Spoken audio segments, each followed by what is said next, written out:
할렐루야. 하나님의 은혜가 여러분과 함께 할 줄로 믿습니다.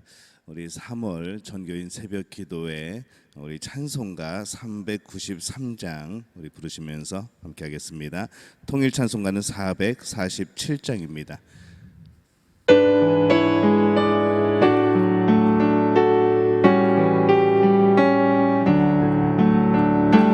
오 신실하신 주 내 아버지여 늘 함께 계시니 두려움 없네. 그 사랑 변찮고 날 지키시며 어제나 오늘이 한결같네. 오 신실하신 주, 오 신실하신 주, 날마다 자비를 베푸시며 일용할 모든 것 내려주시니 오 신실하신 주 나의 구주. 봄철과 또 여름 가을과 겨울 해와 달 별들도 다 주의 것. 만물이 주 영광 드러내도다. 신실한 주 사랑 나타내네. 오 신실하신 주, 오 신실하신 주, 날마다 자비를 베푸시며 일용할 모든 것 내려주시니 오 신실하신 주 나의 구주. 내 죄를 사하여 안위하시고 주 친히 오셔서 인도하네. 오늘의 힘 되고 내일의 소망 주만이 만복을 내리시네. 오 신실하신 주, 오 신실하신 주, 날마다 자비를 베푸시며 일용할 모든 것 내려주시니 오 신실하신 주 나의 구주. 사도신경으로 우리의 신앙을 고백합니다. 나는 전능하신 아버지 하나님 천지의 창조주를 믿습니다. 나는 그의 유일하신 아들 우리 주 예수 그리스도를 믿습니다. 그는 성령으로 잉태되어 동정녀 마리아에게서 나시고 본디오 빌라도에게 고난을 받아 십자가에 못 박혀 죽으시고 장사된 지 사흘 만에 죽은 자 가운데서 다시 살아나셨으며 하늘에 오르시어 전능하신 아버지 하나님 우편에 앉아 계시다가 거기로부터 살아있는 자와 죽은 자를 심판하러 오십니다. 나는 성령을 믿으며 거룩한 공교회와 성도의 교제와 죄를 용서받는 것과 몸의 부활과 영생을 믿습니다. 아멘. 찬송가 309장 목마른 내 영혼, 통일 찬송가는 409장입니다. 우리 박수 치면서 찬양하겠습니다. 목마른 내 영혼 주가 힘이 허락한 그 귀한 영생수 주여 갈망합니다. 그 약속 따라서 힘써 간구하오니 오 주여 내 기도 어서 들어주소서. 예수의 사랑 예수의 사랑 바다 물결같이 내게 임하니 영광의 물결에 온전히 쌓여서 내 영혼의 기쁨 한량 없도다. 주 내게 약속한 금비 내려주시려 은혜의 저 구름 건너편에 떠올라 그 귀한 징조가 내게 밝히 보이니 나 힘을 다하여 주께 간구합니다. 예수의 사랑 예수의 사랑 바다 물결같이 내게 임하니 영광의 물결에 온전히 쌓여서 내 영혼의 기쁨 한량 없도다. 은혜의 소낙비 지금 흡족히 내려 구원의 큰 강물 흘러차고 넘쳐서 내 주한 모든 죄 모두 씻어버리니 나 지금 은혜를 충만하게 받았네. 예수의 사랑 예수의 사랑 바다 물결같이 내게 임하니 영광의 물결에 온전히 쌓여서 내 영혼의 기쁨 한량 없도다. 그 차고 넘치는 주의 은혜의 물결 힘차게 밀려와 내게 만족합니다. 주야로 주를 찬송하오니 내 맘의 기쁨이 항상 충만함이라. 예수의 사랑 예수의 사랑 바다 물결같이 내게 임하니 영광의 물결에 온전히 쌓여서 내 영혼의 기쁨 한량 없도다. 아멘. 오늘 함께 나누신 말씀은 구약성경 신명기 11장 11절에서 12절까지의 말씀 함께 보겠습니다. 제 성경으로는 구약성경 278페이지입니다. 신명기 11장 11절에서 12절까지의 말씀. 우리 한 목소리로 함께 봉독합니다. 너희가 건너가서 차지할 땅은 산과 골짜기가 있어서 하늘에서 내리는 비를 흡수하는 땅이요 내 하나님 여호와께서 돌보아 주시는 땅이라.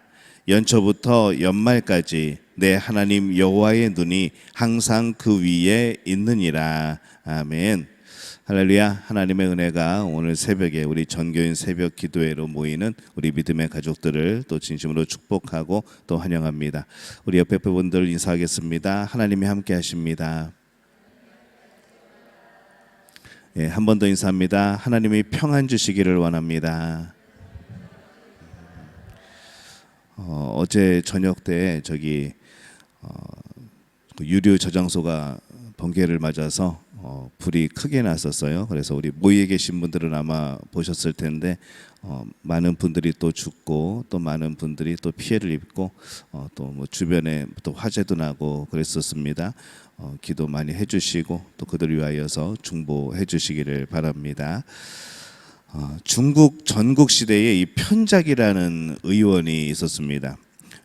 뭐 소문에는 워낙 이렇게 의술이 뛰어나다 보니까 무슨 소문이 났냐면은 야, 이 편작한테 가면은 죽게 된 사람도 살릴 수 있다라는 그런 소문이 났죠. 명의라고 이렇게 소문이 났습니다. 근데 이 편작이라는 사람이 이제 삼형제 중에 막내였거든요. 근데 위에 두 형들도 전부 다 이제 의원입니다. 병을 고치는 사람들이죠. 이제 하루는 왕이 편작을 부릅니다. 불러서 너희 삼형제가 다 의원인데 어떻게 너희들 셋 중에 누가 실력이 제일 좋으냐라고 물어봅니다. 이제 편작이 말할 때 셋 중에 큰 형님이 최고로 의술이 좋습니다. 큰형에 비하면은 자기는 아무 보잘것없는 그런 의술을 가지고 있다고 그렇게 말을 하죠. 그럼 왕이 또 묻습니다. 아니 그러면 큰형이 유명해져야지 왜 네가 가장 유명해진 것이냐라고 묻습니다. 근데 편작이 이렇게 대답을 하죠. 큰형님은 환자의 얼굴만 봐도 그 사람이 무슨 병인지 금방 압니다. 그래서 그 환자가 아프기 전에 병을 근본적으로 치료를 하고 거기에 맞는 약을 줘서 환자가 알아차리기도 전에 병을 치료해 버립니다. 그러니까 환자는 뭐 아프지 않으니까 고마운 줄을 모릅니다. 그렇게 말을 하죠. 또 둘째 형은 환자가 증세가 조금 초기의 증세가 나왔을 때 그것을 알아내고 병을 치료해주는 그 정도의 실력입니다. 그래서 환자는 나름대로 고맙게 생각은 하지만은 워낙 초기에 발병된 그런 증상들이라 그냥 아무나 다 할 수 있는, 아무나 고칠 수 있는 그런 건 줄 알고 별로 대수롭게 생각하지 않습니다 라고 대답을 하죠.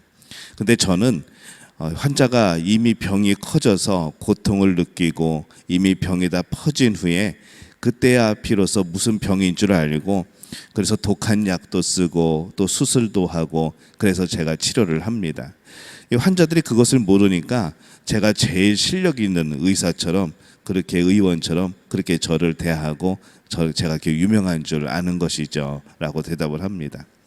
이야기를 들으면서 뭐 여러 가지 생각을 해보게 됩니다. 뭐가 정말 훌륭한 의원인가, 무엇이 정말로 훌륭한 의사인가 하게 볼 때에 사실 큰형이 의술은 제일 좋은 겁니다.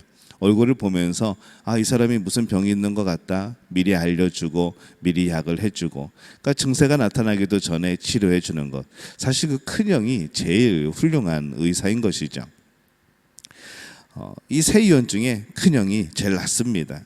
물론 편작의 말대로 제일 큰형이 제일 낫지만 실제적으로 사람들이 인식을 하는 것은 병이 커졌을 때 그거를 뭐 여러 가지 방법으로 고치면서 이제 그렇게 경험을 하다 보니까 오히려 막내가 더 유명해져 버리는 그런 결과를 낳았던 것이죠.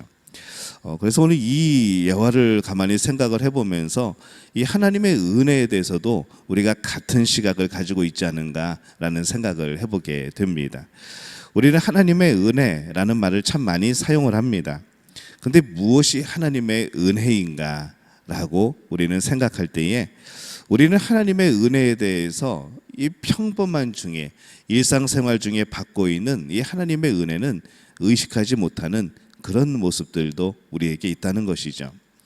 지금 내가 누리고 있는 것들, 내가 지금 당연하게 내가 사용하고 내가 누리고 내가 그렇게 받는 모든 것들이 당연히 나에게 주어지는 것처럼 생각할 때가 많이 있다는 겁니다. 그래서 우리 복음성가 은혜라는 찬양 우리가 함께 할 때에 뭐 그 가사 내용이 그렇죠. 정말 사소한 거 아무것도 아닌 건 줄 알았는데 돌이켜 보니까 이게 다 하나님의 은혜였다고. 우리가 그렇게 깨닫지 못하면은 사실 우리의 일상생활에 대해서는 하나님 앞에 감사할 게 별로 없게 됩니다.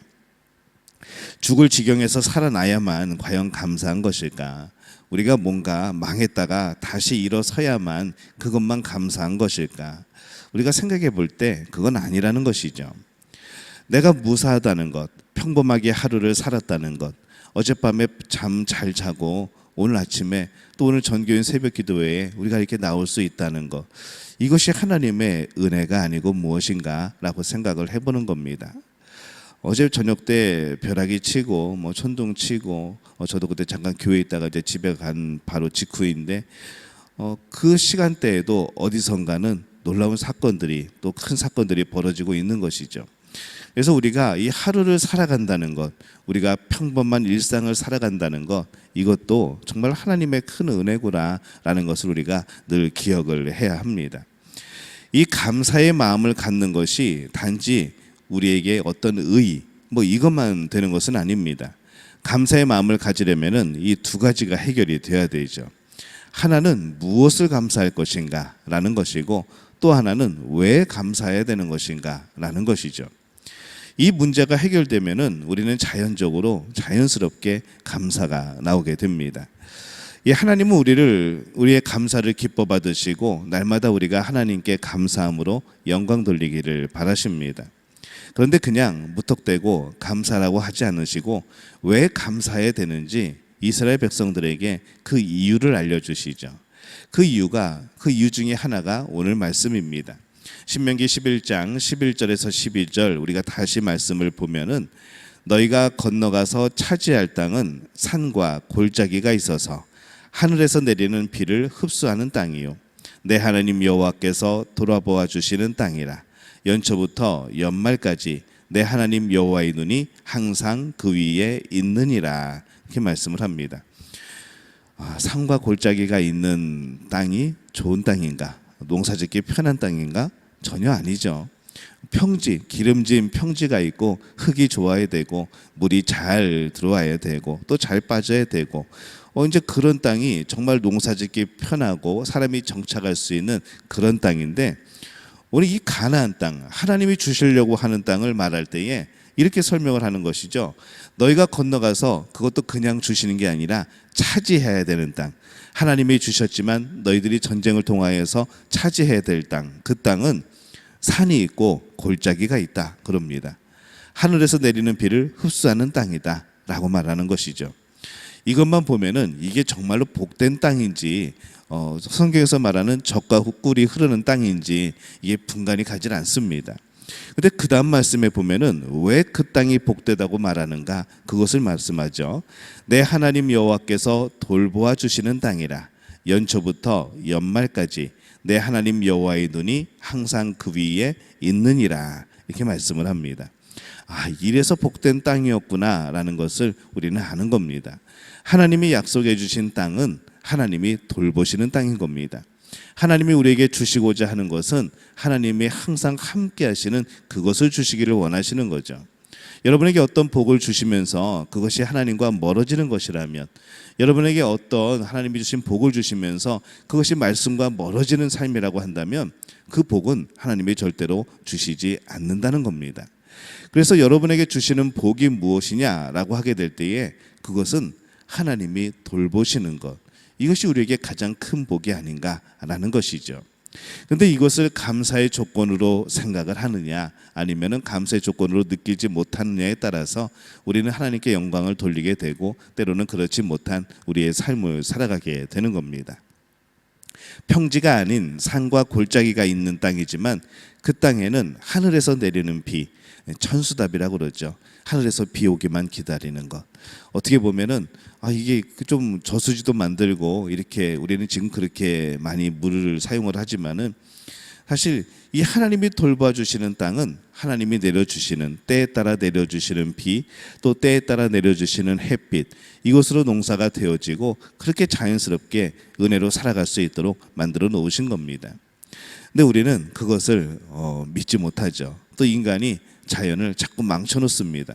그러다 보니까 이 하나님이 만들어 놓은 질서라든가 하나님이 우리에게 자연스럽게 주시는 그런 우리를 위하여 만들어 놓으신 많은 것들이 망가지고 또 우리는 망가뜨려 놓은 다음에 하나님 왜 안 주시냐고 이제 그런 말들을 하게 되는 것이죠.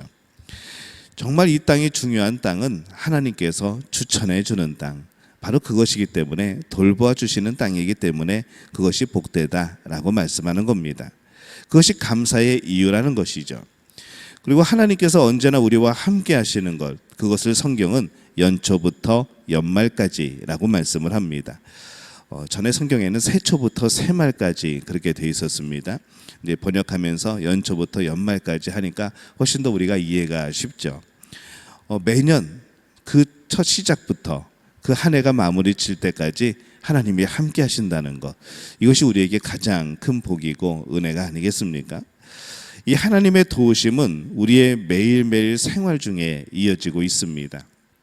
오늘 아침에 일어나면서도, 오늘 이 자리에 나오면서도, 우리가 하루하루를 살아가면서도 그것이 짜증나고 때로는 피곤하고 어렵게 느껴지지만은 그것이 또 하나의 우리에게 주시는 시간의 복이고, 또 우리가 그렇게 호흡할 수 있는 호흡의 그런 복이고, 또 우리가 많은 일들을 행할 때에 또 우리 주변 사람들과 함께 살아가는 그러한 복이라는 것, 우리가 그것을 기억하시기를 바랍니다.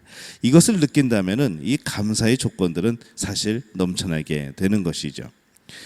여러분들은 어떤 일에 하나님께 매달리고 하나님께 감사하게 되어집니까? 꼭 죽을 일을 당해야 하나님께 매달립니까? 꼭 일이 어떻게 안 돼야만 하나님을 찾으십니까? 하나님은 연초부터 연말까지 항상 우리와 함께 계신다라고 이미 약속을 해주신 것이죠. 우리의 고통 중에서도, 우리의 평범한 일상 중에서도 하나님은 여전히 우리와 함께하고 계십니다. 이것이 우리의 감사의 조건입니다. 그래서 우리가 눈을 들어서 봐야 될 것이 무엇인가? 우리가 귀를 열어서 들어야 될 것이 무엇인가? 그것은 언제나 나와 함께 하시는 하나님의 손길, 이 하나님의 음성인 것이죠.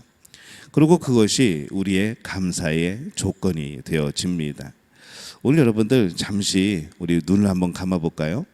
우리 눈을 감고 나에게 오늘 주시는 감사의 조건이 무엇인가? 어제 또 오늘 우리가 오늘 살아가면서 또 이번 한 주간 동안 우리 안에 주신 하나님의 은혜가 무엇인가? 우리 잠깐 돌아보는 그런 시간을 갖겠습니다. 무엇이 하나님의 은혜였을까? 우리 월요일부터 오늘 토요일 아침까지 하나님이 어떻게 나를 도우셨을까? 오늘 이번 주간의 많은 일들 가운데에서 하나님은 나를 어떻게 살리셨고 나를 어떻게 이끌어 오셨고 나에게 복을 주셨을까? 우리 잠깐 1분 동안만 하나님의 은혜를 기억해보는 그런 시간을 갖도록 하겠습니다. 우리 잠시 묵상으로 기도하면서 하나님의 은혜를 떠올려 보시기를 바랍니다.